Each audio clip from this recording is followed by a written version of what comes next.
So, someone asked a question on the Pastors Connection Facebook group saying, as a pastor, does the state of your body affect the state of your ministry? Yes or no? If I had to answer this question, I would say yes and no. There's certainly an advantage that we have when we are physically strong when it comes to what we can achieve in serving God and his people. And I believe we can see that reflected in scripture.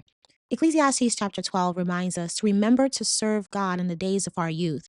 And this points to the fact that when we are healthy, we are strong, and when our bodies are functioning well, we can also often have greater capacity to do more. However, the Bible also tells us in Second Corinthians chapter 12 that his strength is made perfect in our weakness. So even when our body is not at its optimal best, the grace of God can still work through you. And God can still empower you to serve, to minister, and even to be effective in his kingdom. So, with that being said, my answer is yes and no. Yes, because your physical health can absolutely affect what you're able to do in ministry in a practical sense. When you have strength, energy, stamina, and wellness, it can increase your capacity to serve.